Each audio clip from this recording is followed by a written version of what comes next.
It's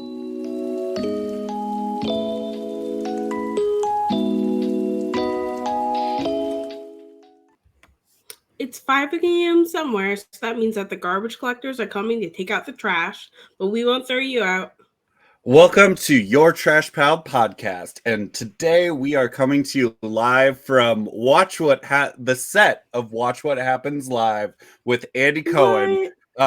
We are behind the bar. We're today's behind the bar guests who get no lines and get to wave as we parade actual celebrities onto the show. That's so funny. Yeah, that's our new job. That's our new full-time jobs. Full-time. Oh my goodness. We're there 9 to 5 behind the bar. We're taking the job away from C-list celebrities and comedians and podcasters because we're not union. And so we are just gonna be sellouts. That's the plan. That's what we've done. I've always wanted to sell out. But when we're not behind the bar and watching Andy Cohen smile and make his chuckling little jokes and stir up the drama and spill the tea, we are a podcast about comics, art, culture, and whatever little bits of trash we found while picking through the garbage bin. I'm Van Notes. And I'm Wren. Why are you laughing? Oh, I'm just picturing us. Well, I'm not picturing us. I know we're mixing drinks. We're serving up those cocktails. I'm making lemon drops. I love a lemon drop.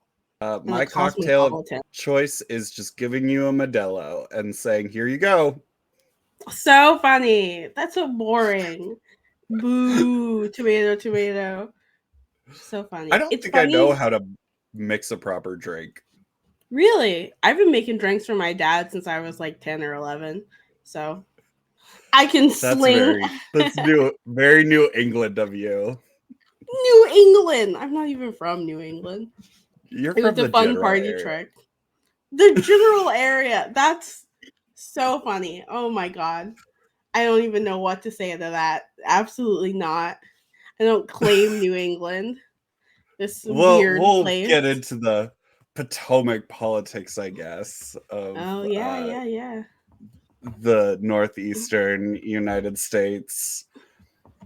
But we have a very special guest we're going to release from the trash compactor because I know very little about the Real Housewives, and so Wren has no one to talk to about it on this podcast. So we found a genuine expert.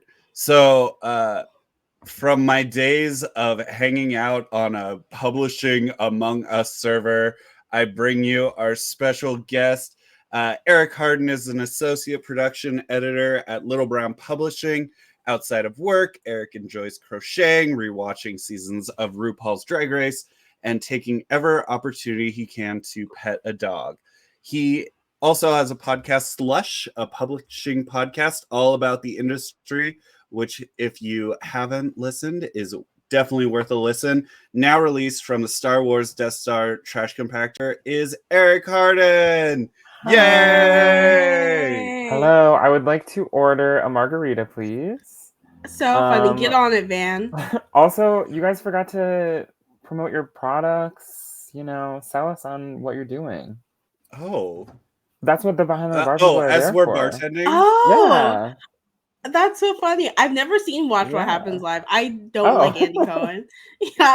Neither do I, to be honest. But he seems very annoying. No offense to the Andy Cohen lovers out there. I like that he is a gay man generally, but otherwise that is really his only redeeming quality for me.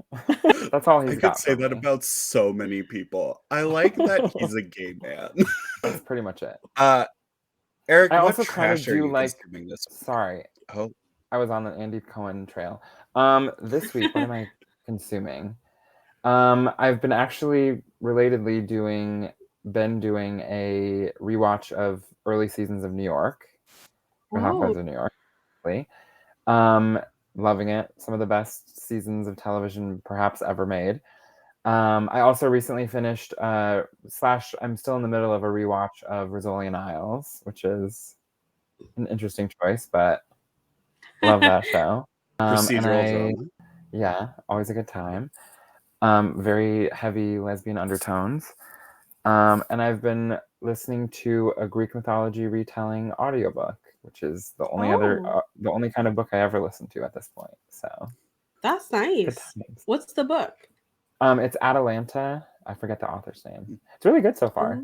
I mean, it's basic at this point, but any retelling of a Greek myth, I'm eating it up. So that's good stuff. I like that we started at like Song of Achilles, and now the Greek myth retellings are like getting more niche. So now we're down to a character like Atalanta. Yeah. Soon we're gonna be talking about like so and so who is like tangentially related to so and so, and it's gonna be like a whole series about that one person. And I'm gonna read it. Excellent. One day I'll get my Bellerophon, adult retelling. Because everyone's jonesing for more Pegasus riding content. It's so funny. Absolutely. I love a good horse. I'm what a about reformed you? horse girl. I played 20 minutes of The Sims. That's kind of my trash. Because I basically spent 3 days downloading custom content and mods and like fine tuning everything, and then I get on there and I'm like, oh man, I gotta like build them a house and play the game. So that was all of I'm gonna do it. I'm gonna force myself to play because I put all that work into getting it together. So I will play The Sims. That's my trash, is that I will play The Sims more. This It's truly is a situation of like where you, as a youth, of course, because no one would do this now, spend hours and hours like torrenting something off the Pirate Bay, and then like an entire band's discography and then never listening to it. Like literally just opening up the files and then never touching them again. I'm just a little quirky like that. I'm just so quirky. I love doing tedious tasks for no reason. But no, my Sims look great though. They look fantastic. They're dressed to the nines. They have the latest fashions. I found this like Korean simmer who makes these like really good like basically 1-to-1 of like shoes that are out there, like Jordans and sandals and like Gucci and all kinds of like really very detailed shoes. So my Sims have like really great outfits. They have amazing outfits, but I have to like make them, get a job. See, if you just make them a gold digger like I always do, then they don't have to have a job. You just marry rich, kill that man, and then boom. I do have one Sim who I want to do that with. I'm like, oh, I have a storyline in my head that I want to like play through. But then at the same time, when I get home from work, I'm just like, I'm tired. I don't want to think about these little guys and their little bills, because I have mods for like bills, and like they have to like worry about woohooing too much or else they'll get pregnant, like realism mods. So it's just like I actually made it too real. It's too true to life. When you said little bills, I thought about that like Bill Cosby like show. You just keep adding more and more like little bills in there. There's just a bunch of small bills running around. Somebody do something. You're just loose children. That is The Sims though. Just unattended minors are always everywhere.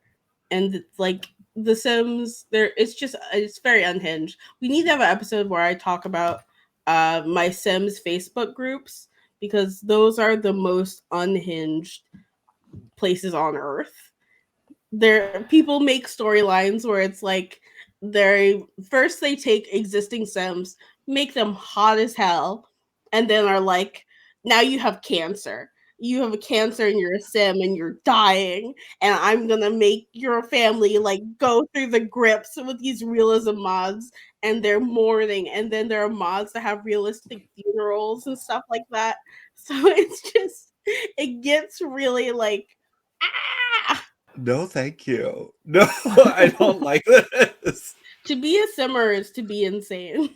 That's what it comes down to.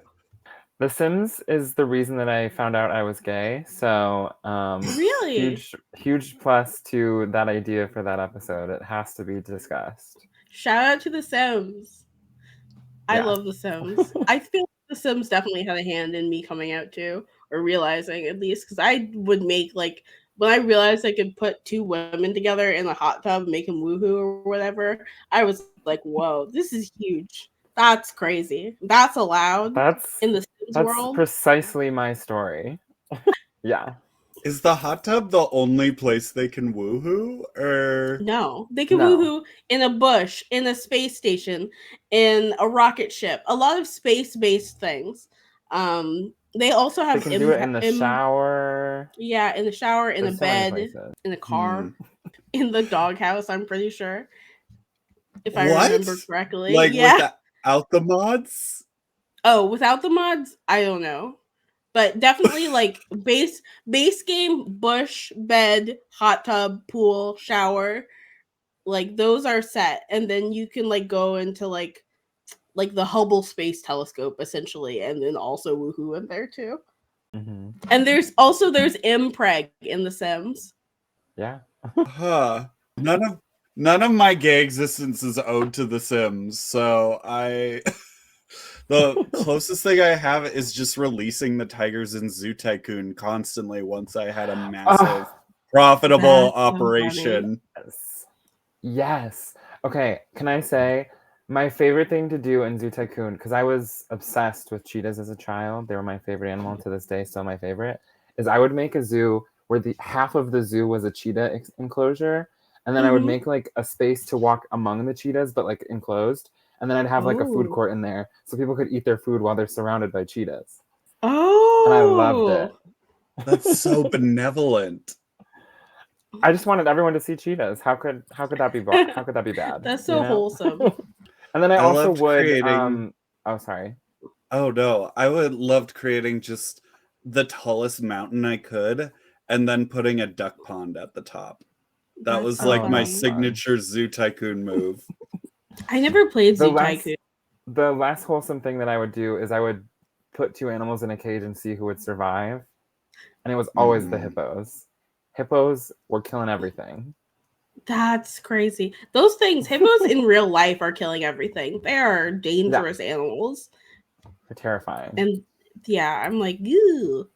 Cannot catch me near a hippo. Never in my life. No. I love the wholesome content though of them eating watermelon, which is horrifying when you think about the watermelon being your head. But when they're just so happy to eat a giant watermelon. Yeah. Oh, I'm like thinking too much about like animal attacks. Real Housewives out, animal attacks in. That's what this episode is now. No. My trash this week was watching the Hunger Games again, which actually wasn't trashy. I was very happy to see the Hunger Games aged well. Except for the two standout points, which I knew were bad then, and I still know are bad now, is in the books, it describes them like coming out in their like chariots and their clothes being on fire. And in the book, it's like described as like this beautiful, like awe-inspiring thing. And then in the movie, it's just like they're two pieces of like lit charcoal briskets or like something like that. Like it's just the saddest like little flame coming off of them. That's so sadly CGI'd. And then I shared with you, read the screenshot of PETA in the dirt, just looking like oh yes, mud. I was like, what is that? I've never seen the Hunger Games or read the Hunger Games, so I'm like, there's that guy from the Five Nights at Freddy's movie and Bridge to Terabithia. There he is in the dirt. What's he doing there? In the dirt. Do you know the That's reason why the character's so good at camouflage, Red? The transferable skill? I don't know anything about him. I didn't even know his name was Peter. he's excuse me, pita, like the bread. That's funny. Which is Well, well, when it's you hear two this E's. backstory, it's even funnier. So he is the baker's son, and so he would frost the cakes. So that's why he's so good at survival camouflage, is because he frosted cakes as a child. That's so funny. That I love the amount of sense that makes. Truly, anything is possible when you write it down and make it into a book. You can say anything.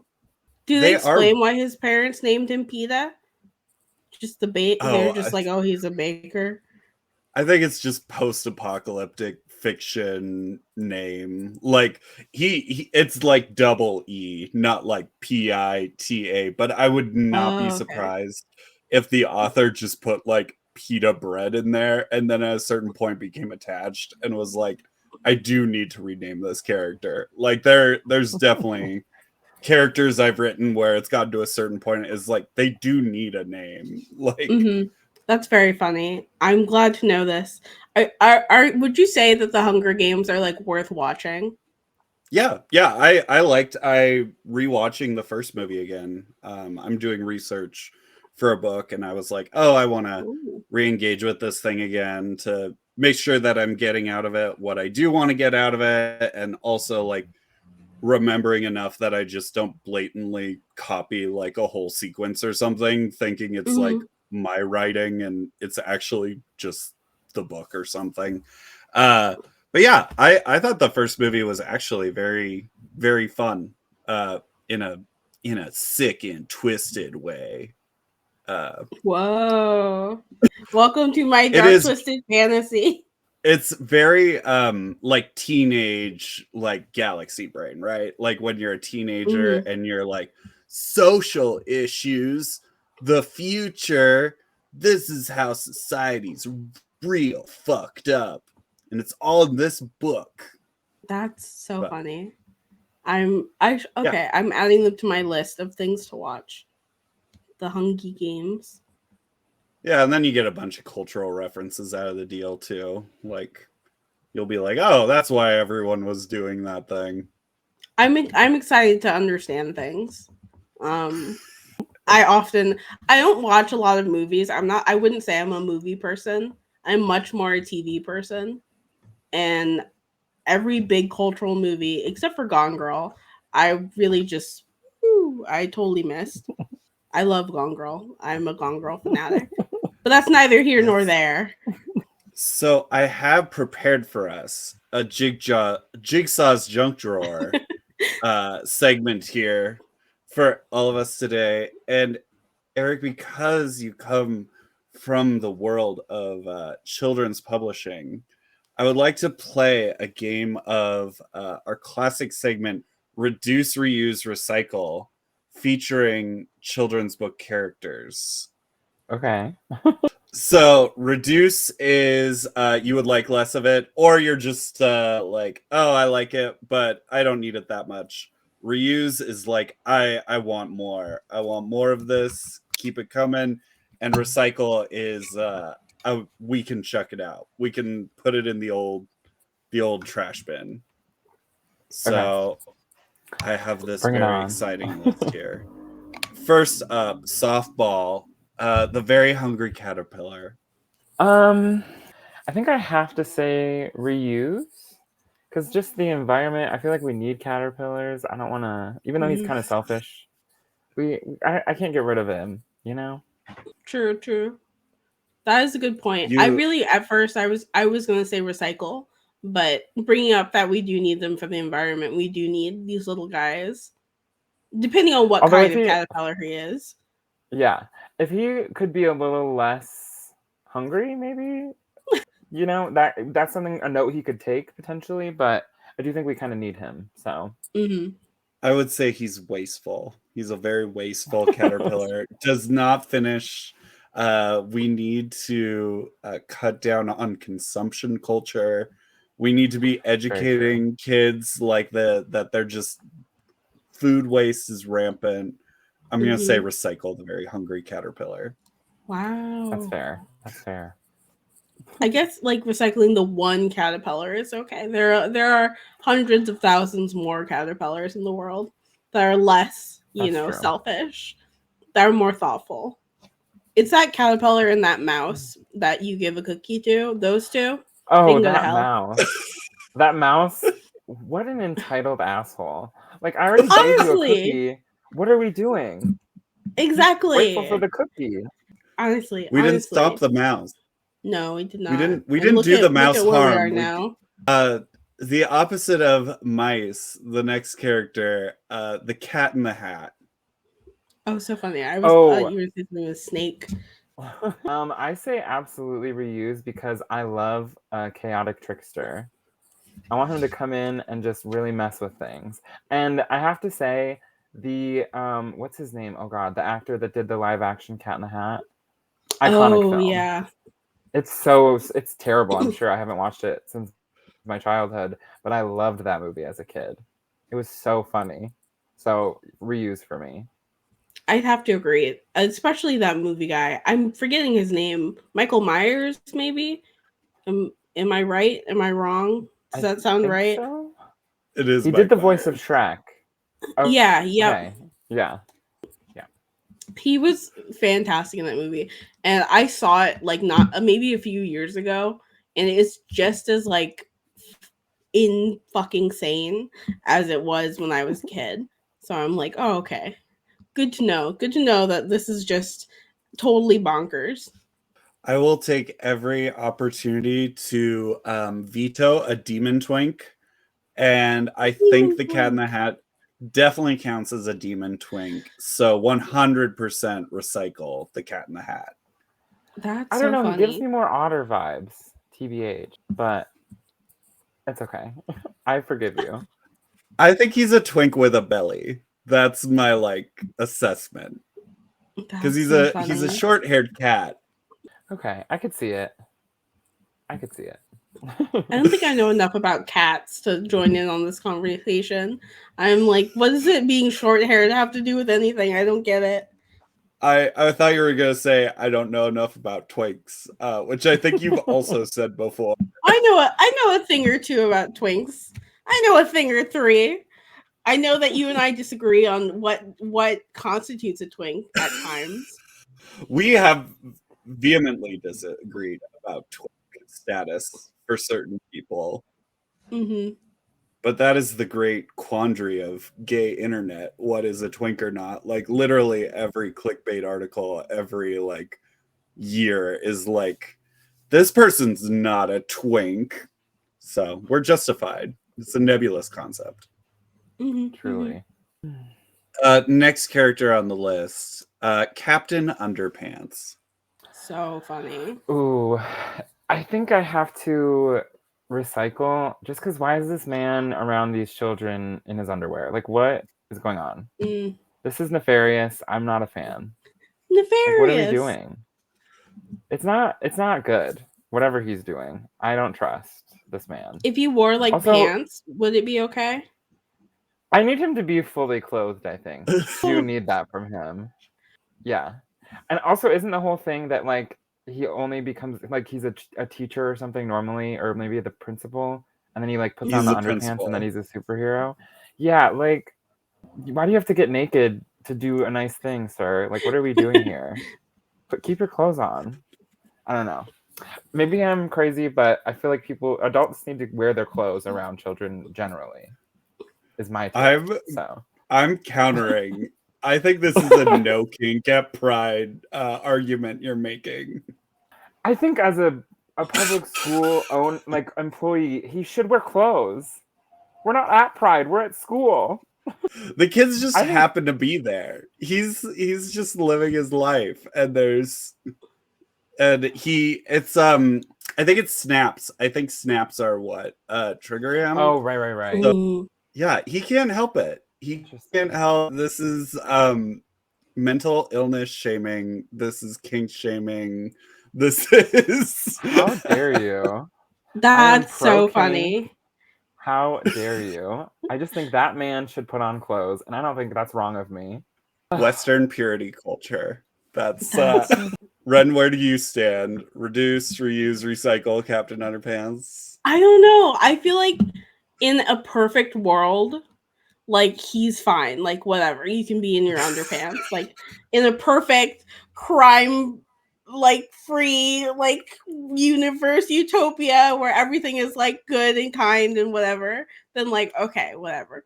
But we live in this gritty real world where there is crime and littering and whatever. So I kind of have to agree with Eric and like recycle him because it is weird that this egg-shaped man is just like in his tidy whities just philandering, or probably not philandering, that's the wrong word. That's the wrong word. Philanthropically running around. Gallivanting. Gallivanting, yes, thank you. I guess I'm in the minority. This purity culture. I'm up against the Puritans and I cannot win. You've successfully canceled Principal Krupp, another queer-coded man getting taken down by, people who are anti-kink. That's so funny. It's what he deserves. I know, He's an asshole. Isn't he like very mean outside of being... he is mean. When he wears clothes, he's very mean to children, and when he wears underpants, he's very nice to children. Can we talk about that sentence alone? That's so what funny. Are we doing? What are we doing? Ultimately, in that context, I must recycle Captain Underpants in the public eye, but do I support his OnlyFans and his GoFundMe's in private? Yes. That's so funny. I would not support his OnlyFans. I don't want to see any more of him than I already have. It would be hard for him to monetize because he's already given up so much. Like the mystique. Yeah. The mystique. But there's always the question of what's under the underpants, And I think a lot of people would buy in just to know. So whole pics. That's what it all is. Honestly, the Captain Underpants OnlyFans extended universe would be so great because you've got the bionic wedgie woman, if they did a collab together. What is it? Pee Pee Poo Poo Pants, the evil doctor character with the big shoes. There's a lot of pink stuff going on. Yeah. Lordy. There's so many great. The toilet guy, the toilet aliens. Professor Poopy Pants. There we go. Pippi P Poopy Pants. Pippi P Poopy Pants. There's a lot of niche kink content that could be explored with that universe. Absolutely. I do support that. I support that, but he's got to put clothes on in the world. That's my only rule. He's got to stay within the fantasy landscape, or he's too much. Yeah. The last two characters here on the list, a combo. I guess we could separate them out. Are beloved gay icons Frog and Toad. Aww, I love them. I have to admit, I didn't really engage with them as a child, so I don't know much, if at all, about them. They're just a wholesome little gay couple. They love to take naps and just take it really chill. They're just really relaxed. They're British. Okay. Everything I'm hearing makes me want to say reuse. I'm pretty sure. I've always imagined them to be British. Yeah, Arnold Lobel is canon gay, canonically gay, actually a gay, and Frog and Toad are actually gay. So amazing in his mindscape. So I'm sorry I failed in not knowing about these two iconic queer characters. Although, admittedly, I was hoping you would ask about Rainbow Fish, one of my favorites, but alas. Did you ever know Rainbow Fish? I knew her. Okay. Past tense. Did you have a falling out with the Rainbow Fish? You can only. I feel like Rainbow Fish she's a recycle for me because Wow. I feel like I would have a falling out with her. Like we would be best friends for like 6 months, and then there would be an incredibly toxic falling out. That's so funny. I could see that. I was aghast when you first said it, but I do see that. But Rainbow Fish has been my friend for so long that I'm like trauma bonded to her, I think. So we're together, her and I. Yeah. I like So Rainbow a Fish. I have strong no qualms with her. breeze. Yeah.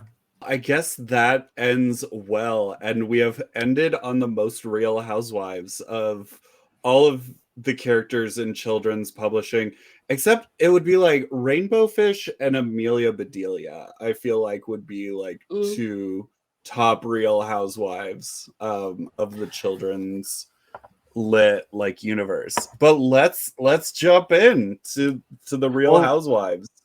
you gotta throw Oh, in Junie B. Jones also, I feel. Yeah, Junie B. Jones. Junie B. And the Jones is one in who there. is Junie B. Jones, the one who lives in the hotel in Manhattan. No, that's oh, oh no, what's her Eloise. name? Eloise, yeah. Eloise. Eloise should also be on that list. Eloise is such a Real Housewives person, for sure. Absolutely. She has the wealth. She has the Oh, wealth. absolutely. She's the connections, the Amazing. power, the looks. The She has old it She's all. got it money. all. Honestly, truly. She's like Dorinda from The Real Housewives of New York. Ooh, I Is hope that not. Dorinda? No, yes, Dorinda is. okay? I love Dorinda, but that woman is concerning. The way she drinks is, Yeah. and the way The she way acts all when of she them drinks. drink. Well, some of them handle it better than others. She becomes a monster when she's drunk, and it's scary. But Speaking of monsters when they're drunk, um jumping in, so I in the past had watched like Real Housewives of Atlanta when it first came out. My dad and I used to watch it together and be like, this is insane. This is insane how these people are acting. What is going on? And You then I watched watched it a with little your bit. dad? Yeah, my dad used to be an avid Real Housewives watcher. He's I love that. I don't I don't know why. It doesn't fall in line with anything else he's ever watched, but he was like very like zoned into it. He really liked it or hate watched it. I can't tell. But I watched yeah, Atlanta, Potomac. I really liked the OC. And I watched a little bit of New York, but nothing prepared me for Salt Lake City. Like at all. I just was like, okay, like Utah, like what's going on there? I don't expect much. And then Jin Shaw in all of her glory descends upon the screen and is screaming about somebody fucking their grandpa. And I'm like, and Van had prepared me a little bit, telling me that there was someone who married their step grandfather, but I thought maybe he was misremembering something. Because I'm like, how absurd. How could such a thing come to pass? And then the more I learned about it, the more I'm like, oh my god, all these people need therapy and to be separated from each other. Yeah, SLC is one of the best recent franchises for sure. Like the season before this most recent one kind of a bit slower, but they Mhm. picked right back up this season. I don't know if you've how far you've Oh, I gotten, haven't but gotten there yet. it's good. You keep watching. It's very good. Okay. One I'm of the best excited. season finales that has ever been on Real Housewives. It Ooh. was iconic. Oh my Yeah, gosh. Okay. very I'm a good. big Whitney fan so far. I like Whitney. I think it's because I've never met anybody like her in my entire life. I'm like, what? Who is this? What's this brand of woman? I've never encountered her. She is She seems very fascinating. fun. Yeah, Yeah. and Oh, I've I her and the also encountered role. love all these women. All of That's so them. funny. yeah. They are definitely Mountain West like women in like this brand of woman exists in the world and they live here. That's so funny. It does scare me a little that there is more than one Lisa Barlow out there, but um Yeah. Yeah. 'Cause she's great television, but that woman is so delusional in a way that makes me worry for her a little bit. Because I'm like, what's going on in there, you know? Like, Yeah. are the thoughts all there? But she's great TV. She's so funny. So Honestly, I get her and Meredith confused just because they're both brunettes. I'm like, just like the two brunettes, and they look similar, and they acknowledge that they look similar. And I'm like, one of you get like a haircut, please. I'm begging you. I can't tell you apart. But how far? Like, how many seasons of SLC have you watched? So I'm like very early of the second season. Okay. I think it's either end of second season or end of third season. There's a huge blow up between Meredith and Lisa, and it is iconic as well. I'm going to say that word a lot about this show because unfortunately a lot of it's iconic. I can't help that. Honestly, you don't make the rules. It's one of the greatest, in my opinion, one of the greatest fights. Well, it's not even a fight technically. It's she's behind a closed door being recorded having a rant, and it's just the life-changing moment. You have to watch. I'm so excited. I'm so excited. I think like starting off with Jinshaw throwing this birthday party, I think for Lisa on for Meredith on Lisa's birthday, but theming it around herself, around Jinshaw. That very iconic, very funny, very amazing. And then being confused why everybody was like upset or also thinking it was Jinshaw's birthday. I'm like, girl, that's so funny. And also hiding it from her husband. That was the part that like blew me away. Like just being like, how like my husband doesn't know that we had like hundreds of people in our house. Like just oh my gosh. And the fact like all of their fights are so circular and so like you apologized to me, but you didn't really apologize to me for like XYZ. And I'm like, it's so funny because none of them can take any accountability. And I'm like, you guys have kids, you have children, and they're like absorbing this. And truly, I like with the Jinshaw and Brooks situation where he was like, "Oh, I saw your vagina" or whatever. I never in my life would I claim to have seen someone's vagina on national TV. Like that's such like a rude thing to do. And then her like it's the only time where I've been like somebody should have apologized to Jinshaw. Justice for Jinshaw in this one scenario because I'm like that's so rude, that's so inappropriate. Like that is something that you politely excuse yourself and you talk to your parent like afterward. Like cuz it was not like a purposeful display. You know what I mean? But maybe I'm too like I don't even know. I don't know what I'm doing, but maybe I'm in the wrong. I don't know. I don't think so, but I am worried that you saying justice for Jen Shaw will get clipped. Because now the she's way in that jail. woman has committed crimes, you should not be hoping for her justice. I'm just saying. Yeah, against the elderly. Yeah. Oh my gosh. So many elderly people defrauded. So. Yeah. Pretend I didn't say that. Not justice for righteous justice for the victims of Jinshaw. Perfect. Yes. Oh my goodness. Oh my goodness. Luckily, our social media manager doesn't know how to do video content very well. So you know, funny. The clips have not come out. One day I'll get them. Like, I've shared this with Wren. Did you see the controversy about, or did I send it to you about Big Dipper on Sloppy Seconds talking about not giving hookups? Which I listened to the whole episode. Yeah. And I was very much in the camp of this happens all the time. Why is everyone freaking out? Really? Yeah. I don't like it. I don't think it's the right thing to do. But ultimately, I mean, I see the argument of like you're sending potentially dangerous people to random people's homes and like that's not great. But also, like, he's protecting himself. I don't know. It's complicated. I just think like be more discerning. Like why are we Yeah, exactly. inviting people that are potentially dangerous in the first place? Well, Like If I you're just be not- a don't little more know. discerning. I don't think it's so much a danger issue as a like, oh, I'm on to that person once they arrive. Um, Oh. Well, at but that point, just like invite them in and say, sorry, no, you gotta go. Or just Yeah. send them a quick text. Deal with it face on. Or It how- seems have- really whatever. immature. Yeah. I've definitely That's- been the person who's gone to one of those and the person's given me the address across the street. And or they've just given me the address of the apartment complex or like but they didn't give me the number.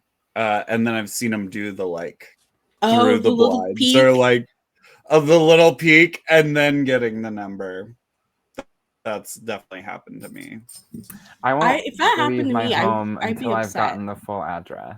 So Yeah. It's like I feel like, you shouldn't waste people's time like that. It's very yeah. it's a very young person thing to do, and I think that he's not a young person. So he shouldn't be doing it. If that makes I sense. understand, but it is the world we live in. That's my stance. There are people who do it. Maybe a little roast, not a cancellation. Not like No, certainly not a Oh, yeah. cancellation. yeah. Is he I've seen are they some- getting canceled? Oh, there's some gays who are mad. Like they're like Ooh. and I think a lot of it is people who aren't as engaged in like hookup culture, things like that. And they're like, why would you do this? Or like something like that. Whereas if you've like engaged in certain things, you're like, oh yeah, this is a reality of something that might happen. And it sucks. But people do that. Yeah. It's not hypothetical, I guess. Interesting. Not And to it definitely only talk happens. about. Oh, sorry. No, go ahead. Oh, I was just gonna say, yeah, not to make this a gay hookup conversation, but I mean, I'm not opposed, but I do desperately want to talk about Real Housewives. oh, talking about Brooks, I love a petulant gay child, like very much the most like mummy. He's so funny with his I little love it. sweatsuit. Yeah, those sweatsuits, he's really riding them just into the sunset. Has he designed ever anything else? I don't know, but I'm not opposed. I like Brooks enough, but he leaves a lot to be desired. He could be a lot funnier, I think. He's just I so think so, too. passive and like so quiet, which like sure, he didn't necessarily sign up for this, whatever. But like if you've got the platform, use it, and be a little funnier, be a little more cutting. Like you're just kind of like nodding along and like complaining to your mom about things. I need more from you. But that I mean, need them again, to he train didn't their sign up for dog. this. Oh yeah, that would be helpful.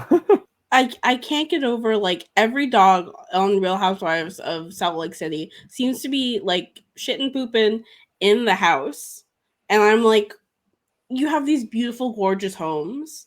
Why are you doing this? Just train your dog. just do it. You have the money. Come on. It drives me crazy. Where does Salt Lake City rank on like the wealth scale of like housewives? Because like everyone calls Potomac the like poor, like they're the poorest housewives. That's so funny. Like I've heard that multiple times where people have been like they have like maybe political influence or like things like that, but they're just like the poorest end of the like ultra wealthy. Where and like who's the high there, and then where does like Salt Lake rank? I'm not an expert, so I wouldn't claim to know. But based on my watching, I would say probably in the U.S., Beverly Hills is by far the wealthiest. Those women are like buying diamonds just on a whim while they're like on their multiple trips every year. Like they're living in a different echelon. Probably New York is up there just because it's New York. I I would say OC is kind of middle of the road. I think they have gotten wealthier as time has gone on, but they started out very like relatively humble from what I understand. I never watched OC, but they were basically like housewives, like Yeah, in I like agree. somewhat nicer suburbs, but like not like they weren't like crazy wealthy. SLC I would say is pretty like mid to high, I would say. Potomac is definitely one of the lower in terms of money. And I don't know much about Miami. Dallas was, I would say, pretty low too. Like they seem wealthy, but not Beverly Hills wealthy. That's a great question though. I would love to know like a ranking of definitively I who's the also richest. know wealth looks different, like in different like regions. Like Yeah. because like it's interesting like what displays of wealth are like, because some of them it's like brands, and some of them are like just like we secretly own like all the companies that like you like we have potato wealth in Idaho. Like shit, like the people the Simplots are like billionaires. But all their money comes from potatoes, and like sometimes those kinds of folks like they dress very like simply, and their like houses like might not be the most immaculate, but they have like thousands of acres of land and like 5 properties or whatever that are all like decked out. So yeah. we see the tax returns. Honestly, They don't want to show. They do not want to show them. Ask Teresa Giudice. They do not want to show the tax returns. That's so funny. Not to only talk about Salt Lake City, but it just made me think about that dinner that Mary had in season 1 where she gets mad at Jin Shaw. Do you know what I'm talking about? Are you talking about the hospital thing? Yeah, they're having the hospital fight still, but she has this like this Met Gala themed brunch. Oh, I do. That's very that. Mountain West. Yes, that's so very funny Mountain to me. West. That was such a funny theme because I'm like, the Met Gala has different themes, and it was just Met Gala themed. So I'm like, what does that mean? And then she has these like beautiful, like I think they were like AirPods or something, like engraved AirPods or something like that. And or something, or pins. I don't know. It was something where I was like, oh, that's nice. And that she gifts them around and then gets mad at Jinshaw for apologizing to somebody else and not to her. And then they both are like arguing, and they're like, we're upsetting the owner. And the owner is just like totally deadpan, blank face, like, I wish these women would like evaporate from my restaurant. But I just go on. Oh, I was gonna say some of the best moments are like when the women of various franchises are like in public having a full out like knockdown drag out fight, and then you pan over and there's just like some poor random person sitting there like, I don't know what to do. Yes. So funny. Oh my god. Anytime they go on a trip and they have fights, and they're like, or especially like anytime I've seen the Real Housewives go to Vegas, they always get into fights, and then like the poor servers and bartenders and other people are just like standing. You know how our unofficial tagline, which we never say on the podcast, is that every podcast we end racism. Yeah. We do end racism every podcast. Every episode of Real Housewives of Salt Lake City, they start racism again. They they bring racism into existence. Like everything is so crazy. Truly, like, I can't even begin to get into the levels of like probably internalized like racism Mary has when she's talking about when Jinshaw's like, you won't go into this 7-Eleven if there's black people in front of it. And she's like, yes. I'm like, girl, please. I'm begging her to see a therapist and to divorce her grandpa husband. Just, she won't. Please. I know. So I know. So not having like actually seen the show, but hearing a bunch of things like around me, like the little chatter, I didn't know Mary was like the Black church, like culture, like cult surround, like evangelical cult construct. Well, they're Pentecostal, I think. Are they Pentecostal? Yeah, like Yeah. they're, and multiple members of her church have like come out and said like this is a cult structure. But like I didn't know it was that brand of fucked up. I thought the reason she was with her grandfather because it was like Mormon white lady fucked up. And that's how my prejudices were challenged when I started watching the show. I was like, same here. wow. All races can get with their step grandfather through matriarchs, I guess. Yeah. When I found out she was Black, I was like, God damn it. I was like, come on. Come on. Anytime I hear like about like some weird celebrity thing, I'm always like, please don't be Black, please don't be Black, please don't be Black. and then she was. And I'm like, damn it, lady, you don't even know how much progress you've undone with your nonsense. But yeah, and the fact that she has a son with them, and her son is like the most passive person in the universe. Anytime she talks to him, he's just like, yeah. He doesn't seem to like have any thoughts in his head whatsoever, which I think is kind of funny and iconic in this way.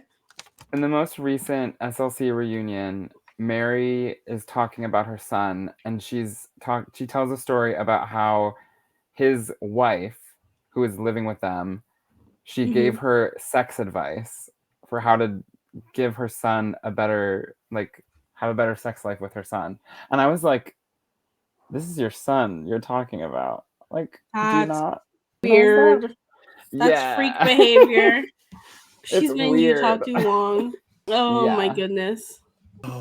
Mary Cosby is her own person. There's never been a person like her, and I hope there never will be again. Oh, I agree. But great television. Oh, absolutely. Phenomenal.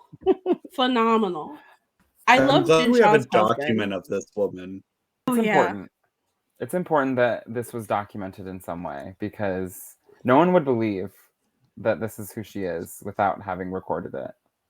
It's crazy. And she's like a hoarder too. I'm like, there's levels to this lady, and all of them are just so messy. Truly. Are we you were close talking on about time? Jen husband? Oh, go on. Sorry, I was gonna say I have some things I want to talk about, but if we're close to time, we don't have to. No, keep going. Keep going. Yeah. Okay. So one of my favorite things about Real Housewives, because like there's the Jen Shaws who like commit elder fraud. There's the Teresa Giudices who go to jail for like tax evasion. Those are all great storylines. Love it. But my favorite thing about Real Housewives is when these women spend an entire season complaining or fighting about the most mundane things. Yes. Exhibit A, one of my favorite fights of all time, was on Real Housewives of Beverly Hills, and Dorit Kemsley, who is an insane woman, got mad at Teddy Mellencamp for serving her champagne in the wrong glass. And it lasted the entire season. Every party they were at, there was a reference, there was a joke, there was an argument. Every single episode, it felt like. And that's what I'm looking for in these shows. I want these women to make absolute idiots of themselves for my enjoyment. That's the goal. So that's a great example. I'm trying to think of others. I went to a Reddit to look for specific examples because I was blanking earlier.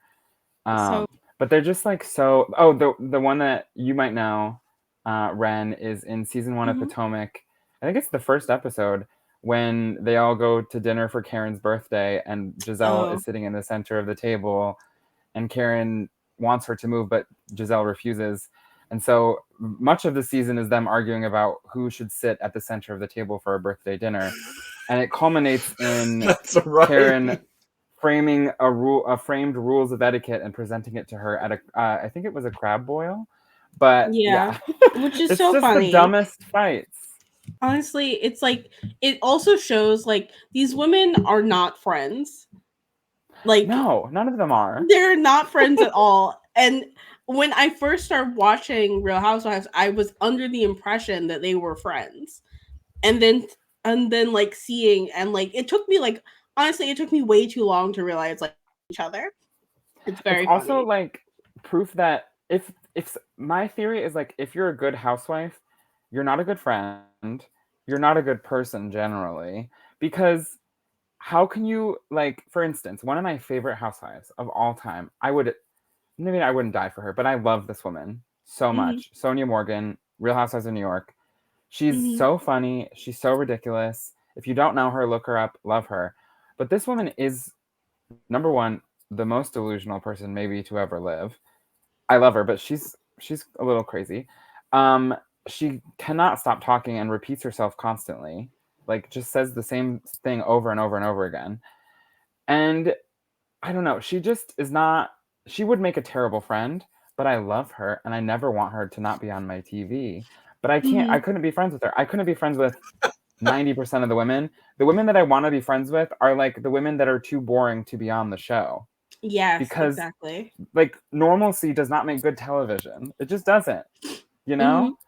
So Yeah, like you Jen need that Shaw, drama. phenomenal TV, but you can't be friends with her. What are you talking about? No. No. So none of these women are actual friends in my opinion. I mean, some of them like started out as friends, but I think the show kind of Has ruins a lot ruined of that that as relationship. well. Yeah. Yeah. So Speaking of like being friends with a housewife, I think one of the most miserable jobs anyone could have is being part of one of their entourages. Like when Jen Shaw's Yes. like pointing to her team, I'm Spew like, that chains. is an awful job. Just a team of gays and bewildered women trying to get things done, and no yeah. one. There's a Yeah. certain like respect and also fear and like pain that I feel for the like token gays that have been possessed by various women throughout the seasons. Possessed. They just they are just props and it's sad, but also like you signed up for this. Like it's your fault, you know? Like you didn't have to do Yeah. this. So it's fraught, but yeah, I do feel for them.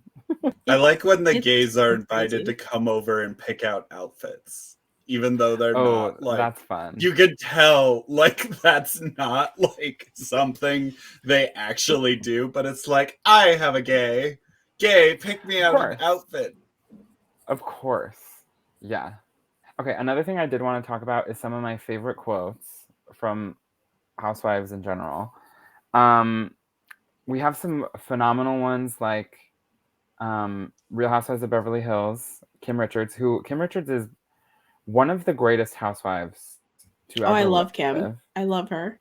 That woman can she can tear you down so easily. She can just like get to the core of your heart and just rip it out in the best way. But this was, I think, season 2 of Beverly Hills. They're at, I think it was Dana's house, who, LOL at Dana, side character, lasted less than a season. Hmm. But they're at her home and they're having a game night, and Brandy Glanville, who is the most chaotic woman that's ever lived. I think I've said that about another person, but she actually is, so I apologize. Um, but she comes in, she's the newbie, and I don't exactly remember why they hate her so much, but they hate her. Mostly, I think Hmm. because she just like says inappropriate words and is like crass. But they go on the attack. They at the time Brandy was on crutches and Kim hides her crutches just to be a villain. And so Brandy accuses No. Kim of being on meth in the bathroom, or was it meth? I can't remember. It was I one of do the remember very this. hard drugs. Yes. And then Brandy accuses her of that, and then Kyle goes on the offensive, as does Kim, because they're sisters, of course. Hmm. And then Kim says one of my favorite quotes, which is, "You're a pig, you're a slut pig."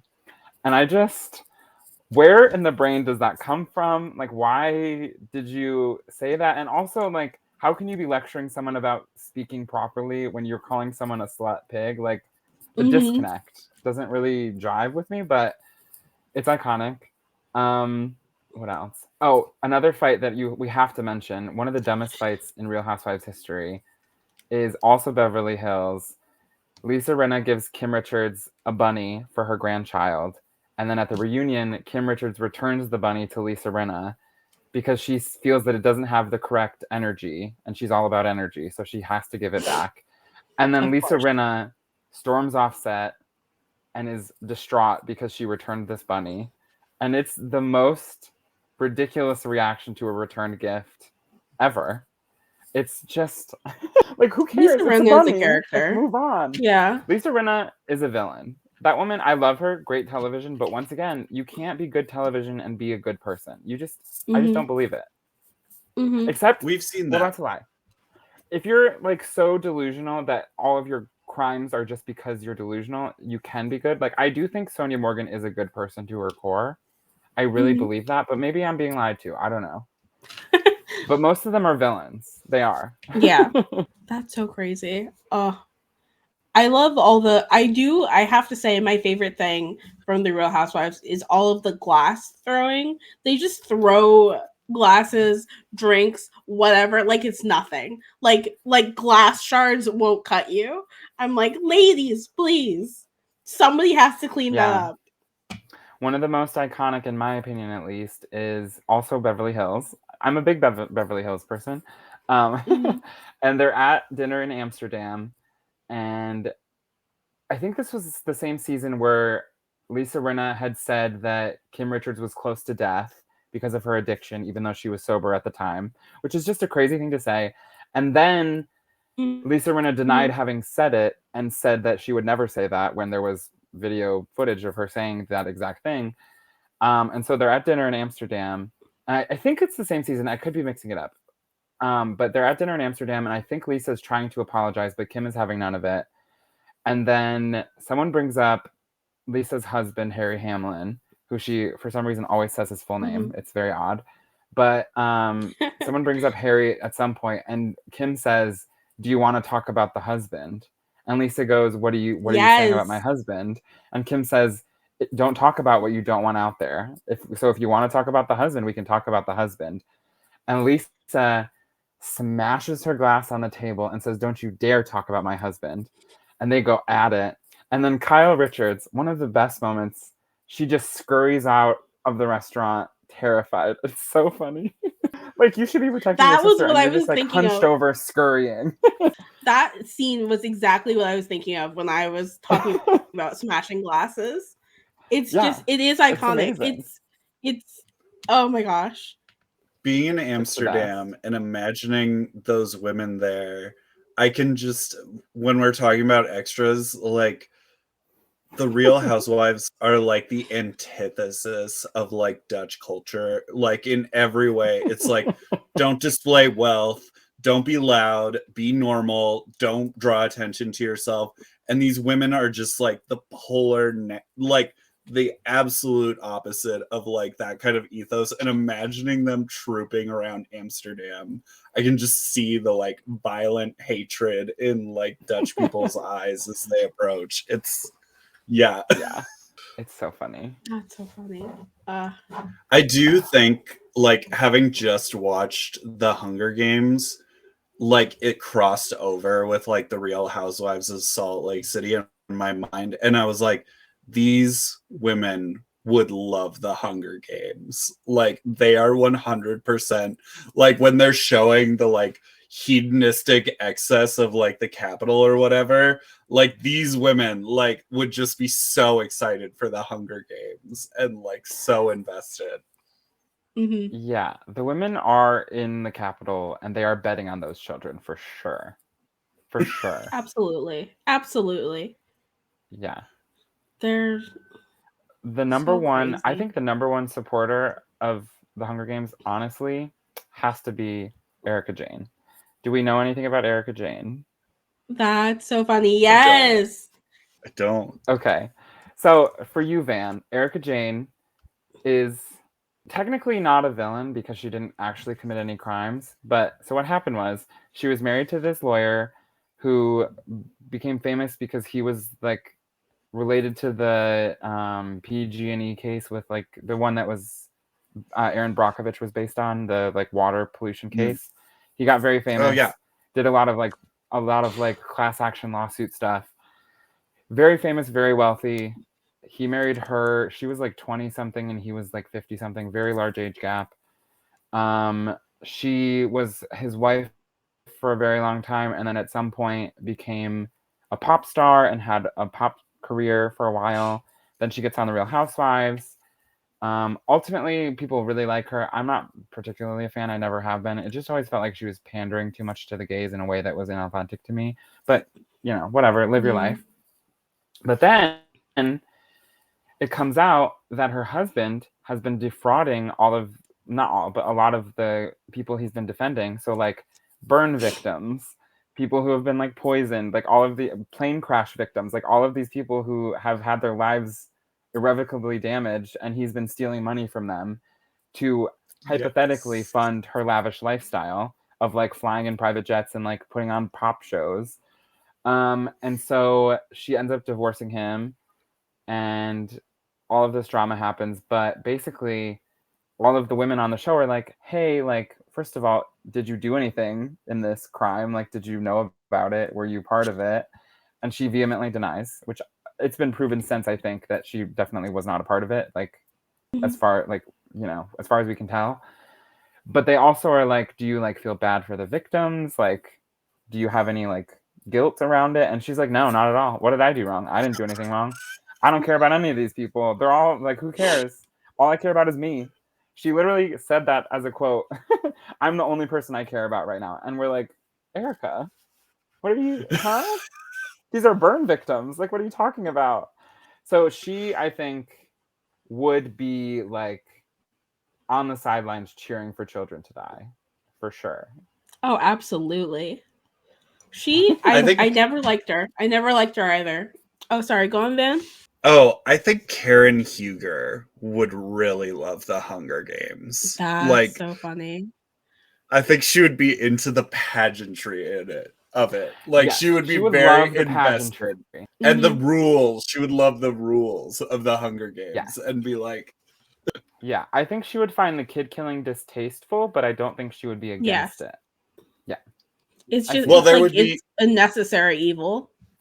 There would be tasteful and distasteful ways of, conducting yourself in the Hunger Games. Like, of course, there would justifiable kills and unjustifiable kills. Of course.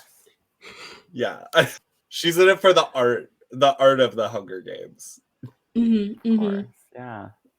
She's such a funny... Okay. I will... Oh, sorry. I will say I got a Peacock subscription to watch The Real Housewives of Salt Lake City, and I will be canceling that subscription because I forget how much psychic damage the Housewives does to me. Like, it does hurt me to watch the show. Like, there is a health bar that's, like, slowly dwindling, and I cannot watch the show for, like, a steady amount of time. I wish I had the fortitude. I really do. But see, I feel like the only thing Housewives does is fortify me and make me stronger. Absolutely. The only problem with it, though, is that sometimes I do find myself being a little more confrontational after having watched a lot of Housewives. So I have to reel that in. But yeah, I love it. I'm constantly watching. And I did want to say, so sorry if I'm like taking over too much. I just love this topic. You're fine. You're fine. But my first ever franchise was Real Housewives of Dallas. I had never watched a Housewives show before. My two roommates at the time were watching it in our living room, like regularly, because they were like watching it together. And every time they were watching it, I would like be making my dinner in our kitchen, like having a nice evening. And I would just like peek my head over and see what was happening. And they'd be like, do you want to watch with us? And I'm like, no, I don't want to watch this. This sounds like terrible. Like, why would I want to watch this show? And then eventually it was just, I was watching so much that they were like, you're watching this show. Like, you can't so tell funny. us you're not watching. And so I just you kept were dad watching. hovering? And I was dad hovering this show. It was crazy. And so I started watching Dallas. And first of all, one of the biggest villains in all of Real Housewives history, Leanne Locken. If you don't know Leanne, don't ever look her up. She is a monster. She's a bad person. But one of my favorite behind closed doors moments of all time. Mhm. She's okay. So there's Leanne, who's like obsessed with the charity world in Dallas, which is like the whole of season 1 is like all about the charity world. And then there's Carrie, who's the wife of a plastic surgeon, and she's also like a surgery tech or nurse or something. And her husband there's nothing he loves more than to buy her clothes and to dress her up. And so, of course, in Dallas, everyone thinks he's gay, which That's funny. he says he's not. I don't see why he would be, other than that he likes clothes. But straight men can like clothes. Leave him alone. Mhm. But Leanne is behind the closed door in a doctor's office, I think getting some kind of cosmetic procedure. Don't remember which. And she's very mad at Carrie and her husband for some reason. I can't remember. But she's whispering behind the door, and she says, he gets his dick sucked at the Roundup, which is a gay bar in Dallas. And she says, I know the boys who did it. As far as we know, no substantiated evidence that he gets his dick sucked at this gay bar. But it's iconic. It's one of the greatest moments. I went to visit friends in Dallas like a couple years after I had seen that episode, and I was That's so I don't care funny. what we do, we have to go to the Roundup. I need to see the boys who did it. And it was amazing. That's There's so also- funny. Did you meet them? Did you meet the No, boys? I asked around to see who the boys were, and they weren't there, so I don't know. I didn't get to figure it out. There's also in that same, I think it's the same like incident, she's talking about how she wants to kill someone or fight someone. Can't remember exactly. But she says, I don't have knives, I only have hands, and they're just hands. And it's like, what does that mean? Like, so menacing. That is more And they're menacing. just hands. Yeah, like what does that mean? That's so like- funny. Oh my gosh. Oh, it's like when someone says they're gonna kill you with a spoon. Like, just like it's worse. Yeah. Yeah. It's the not knowing what they could mean, that you could invent all kinds of possibilities. Yeah. Okay. I think we need to talk about, do you guys know Ramona Singer? I know of her. No. Okay, count yourselves lucky. She is, I think, she's not the worst person that's ever been on the Housewives in terms of like crimes committed, because as far as I know, she hasn't committed any crimes. Mm-hmm. As far as I know. But like, she's up there on the list of bad people. She's just virulently racist, for one, like just unabashedly. She's also just like a really bad person, but she makes such good TV. Such good TV. The woman is constantly fighting. I'm trying to think of some examples of fights that she's been in. Oh my god, I forgot to. You just sounded like a film bro who loves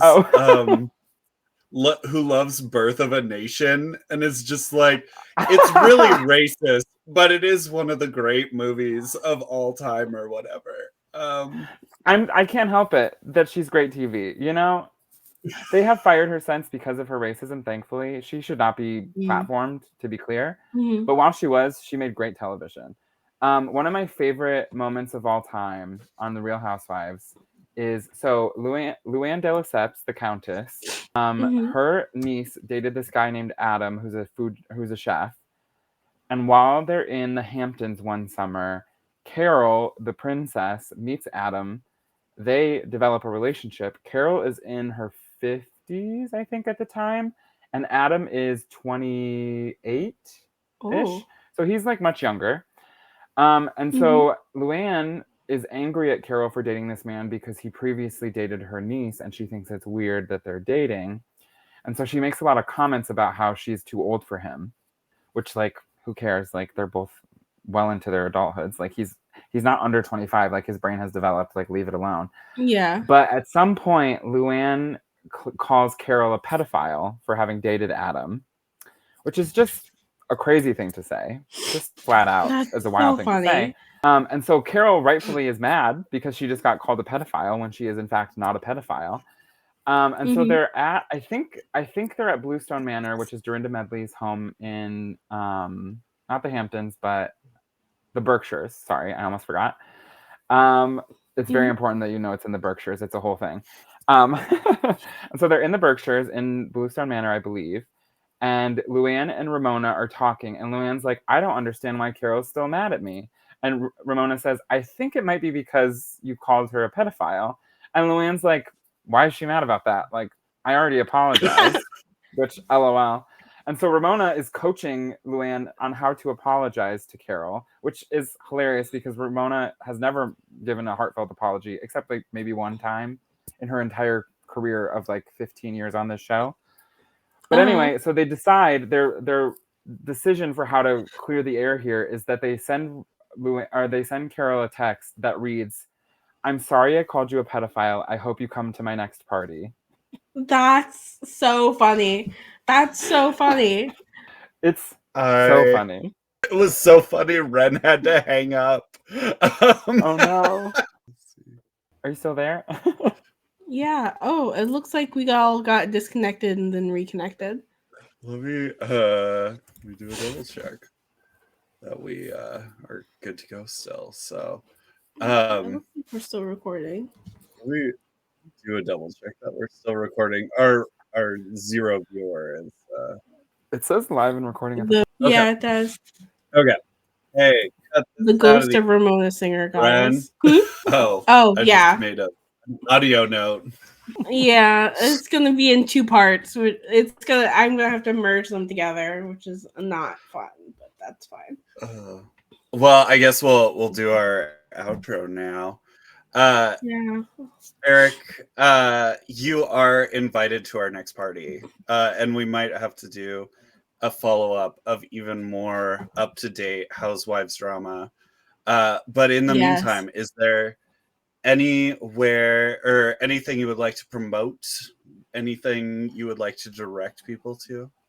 Yeah, I mean, I'm just a normal person, so there's not much, but I do have a podcast that I used to do / might continue doing one day. We'll see. Called Slush. It's all about working in the book publishing industry, like from the workers' perspective, not because like there's a ton of podcasts on like how to become an author, which is super valuable, but there's like nothing on how to get into working in the industry. So that's that. And then you can follow me on Instagram. It's just my first and last name. I post there like once every 6 months. So look forward to that.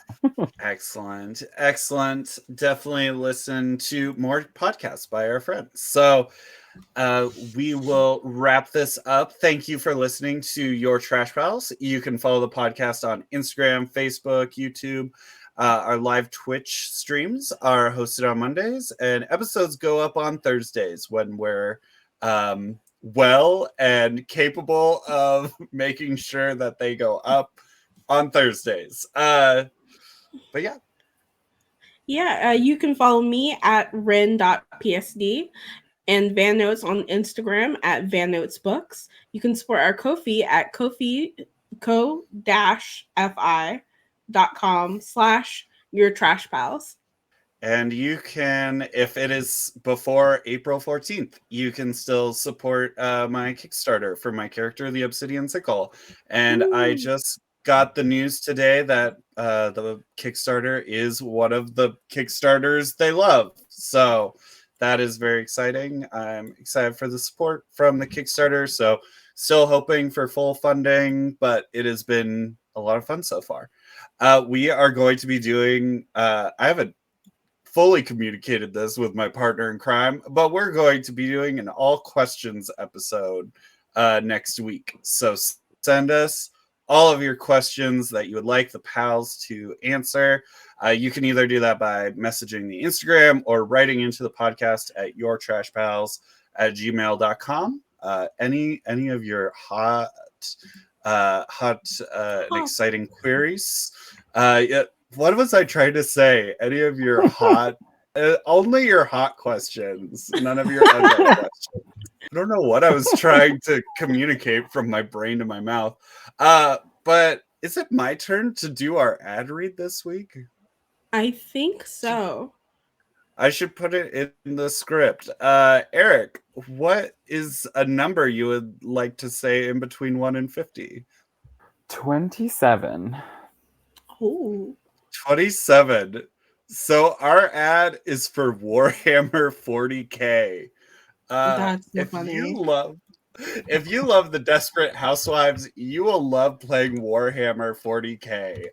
This exciting tabletop game is where you can create little minifigs of little spacemen fighting, and you can name one the Countess Luann. You could call one of your dreadnoughts. I think there's dreadnoughts. You could name that one Karen Huger. You could name all of your Warhammer 40K figures after Desperate Housewives. Yeah, go to your local game shop and buy a bunch of little nasty looking men.